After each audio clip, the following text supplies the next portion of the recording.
Selamat datang dalam channel Kuliah Daring bersama saya Dudi Hartono. Kali ini kita kembali dalam kelas produksi iklan digital. Pada sesi ini saya akan menjelaskan tentang teknik videografi dengan menggunakan kamera handphone. Oke, seperti kita ketahui saat ini kualitas gambar yang dihasilkan oleh kamera handphone sudah sangat baik, semakin baik, bahkan sudah mulai mendekati hasil dari rekaman kamera video. Oke, setiap orang nyaris memiliki handphone dengan kualitas gambar yang baik. Harganya pun relatif lebih murah dari generasi sebelumnya. Handphone sekarang produksi China itu tidak kalah kualitasnya dalam merekam video maupun foto. Tinggal dilihat saja kapasitas yang dimiliki oleh handphone tersebut. Oke, sebelum lebih jauh saya menjelaskan tentang teknik videografi dengan handphone, seperti biasa saya ingatkan untuk yang belum subscribe, silakan subscribe, tekan tanda loncengnya untuk mendapatkan notifikasi mengenai informasi video-video terbaru dari channel Kuliah Daring. Baik, kita mulai saja. Oke, seperti yang saya utarakan tadi di depan bahwa kamera handphone saat ini memiliki kualitas rekam yang jauh lebih baik dari generasi sebelumnya. Sehingga setiap orang bisa dikatakan mampu merekam gambar, mampu membuat foto dengan hasil yang baik. Namun persoalannya kemudian adalah tidak setiap orang bisa membuat gambar dengan kualitas atau komposisi yang baik, dengan kualitas atau komposisi yang enak buat dilihat mata. Nah, karena itu butuh pemahaman, butuh konsep mengenai teknik perekaman gambar itu sendiri. Jadi, ya, setiap orang bisa merekam gambar, menghasilkan gambar yang baik, asal kameranya baik, gambarnya pasti terang. Tapi apakah kemudian gambar-gambar tersebut kalau kita rangkai dalam sebuah penyuntingan gitu akan bisa memberikan hasil video dengan konsep cerita yang baik? Belum tentu. Untuk itu simak langkah-langkah berikut ini. Oke, tips yang pertama, langkah yang pertama, gunakan format landscape ketika kita merekam video. Ya, landscape tiduran, bukan potret, bukan yang berdiri. Kenapa? Karena pada dasarnya kita hidup dalam dunia yang widescreen, layar lebar, laptop, televisi, bioskop, semuanya menggunakan widescreen. Meskipun beberapa media sosial, katakanlah Instagram, menggunakan konsep potret, TikTok menggunakan konsep potret, tapi merekam dengan menggunakan landscape akan jauh lebih banyak manfaatnya untuk bisa ditempatkan di placement pada media-media yang lainnya, yang tentu saja tadi saya sebutkan memiliki format dengan widescreen, layar lebar. Jadi pastikan merekam secara horizontal, ya, bukan vertikal, bukan potret tapi landscape. Itu yang pertama. Oke, yang kedua, gunakan tripod.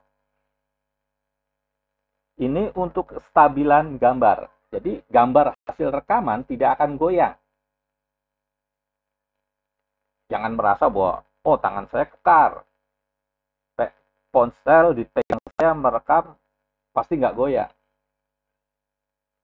Iya, kalau lagi kondisinya normal. Kalau tiba-tiba ada sesuatu yang mengagetkan gitu kan, tiba-tiba, itu bisa goyang gitu. Jadi tripod itu untuk menstabilkan bidikan kita gitu, agar stabil gitu, establish. Karena gambar yang goyang sudah pasti tidak disukai editor.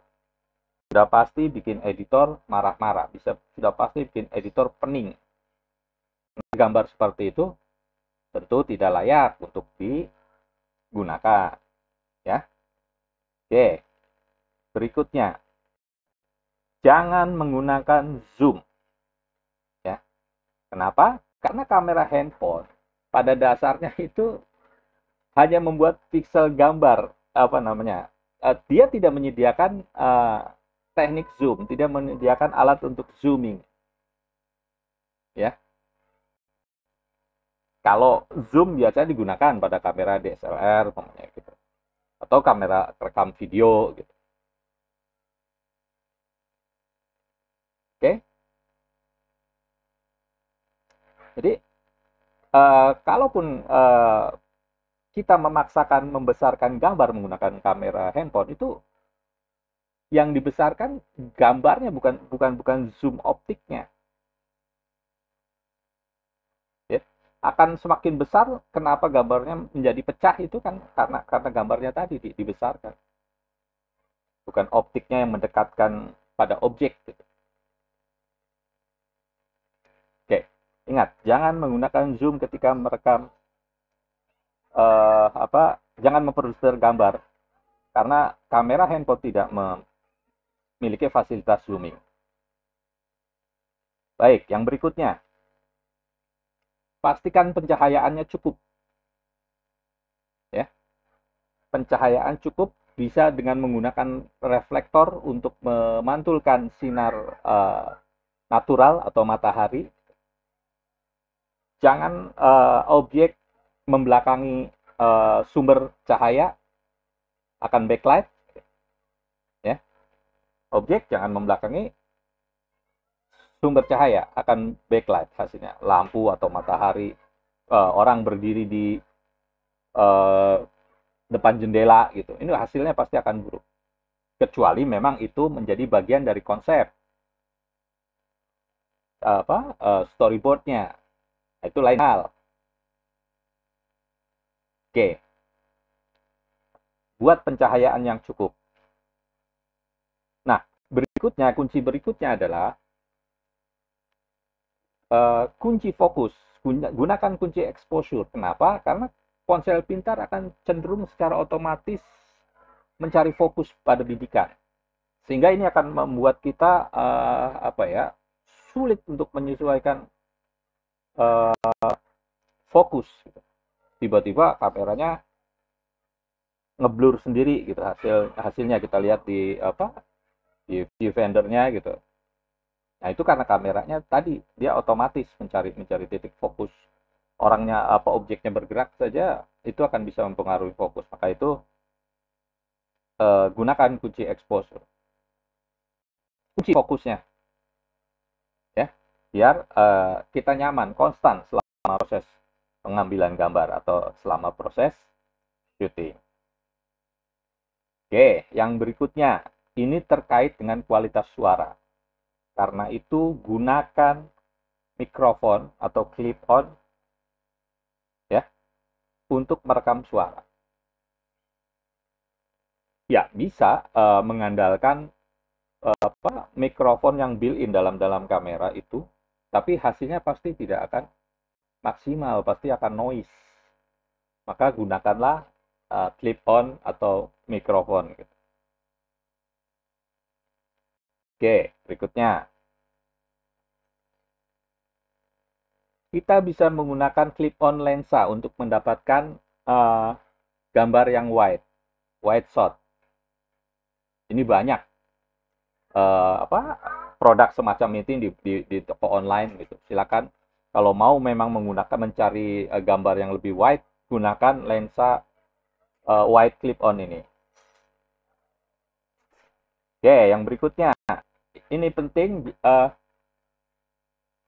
jangan terlalu sering menggunakan slow motion. Jadi gunakan slow motion pada momen-momen tertentu saja, gitu. Jangan sedikit-sedikit dibikin slow-mo, sedikit-sedikit bikin slow-mo, gitu. Hasilnya tentu akan sangat tidak bagus. Umpamanya adegan mengetik komputer gitu digunakan slow mo gitu, itu kan enggak.